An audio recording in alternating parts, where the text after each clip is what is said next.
ағамыз қаншама осы елді аузына қаратқан өнерімен елді тәнті еткен осы айтыс өнерінің майталмандары біздің осы ағаларымыз, ақындар, сазгерлер келіп отыр екен Ерекенің кешіне.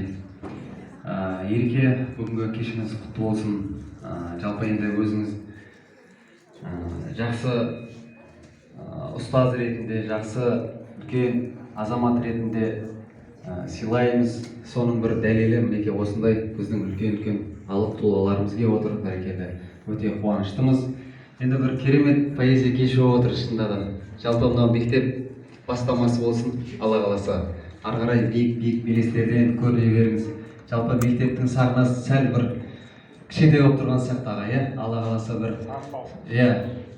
жалпы дүйім елді жинап, сондай бір үлкен белестерден көріне беріңіз. Көп рахмет осы өзіңіздің кешіңізге шақырғаныңызға.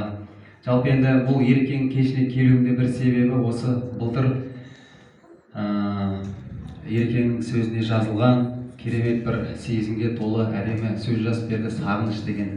Ол әнін жазған мына жақта Гүлжанат Мұхамеджан қыздарымыз отыр, композитор. Құттықтап қойсаңыз болады.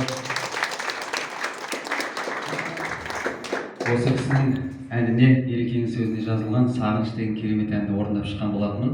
Алла қаласа енді сол әнді қазір орындап бергім келіп тұр. Жалпы енді қалай айтса болады, бұл ақындардың арғыласы бұл Құранда бар. Құранда ақындар деген сүре бар.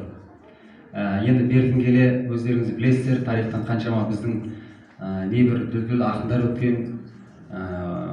Кейін бері заманда да біздің мысалы үшін Ақтанберді жырау болсын, Досболат, Досмамбет жырау болсын, барлығы бір жағы ақын болумен қатар бір жағы батыр болған. Бір жағы елді қорғаған, бір жағы солай әрқашан осылай өлеңмен осылай елді рухқа, жақсылыққа шақырып отырған.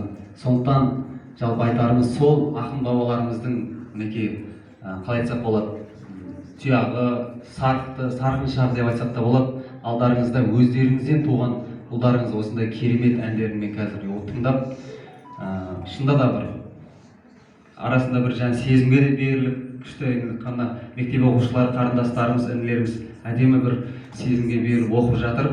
Шында да көңілімізден шықты. Жалпы баяғыда бір-біріне ғашық болған қыз бен жігіт, жаңағы енді екеуі бір-біріне ғашық қой енді. Сөйтсе жаңағы қыз айтады дейді ғой, осындай пәленше сіздің маған жазып арнап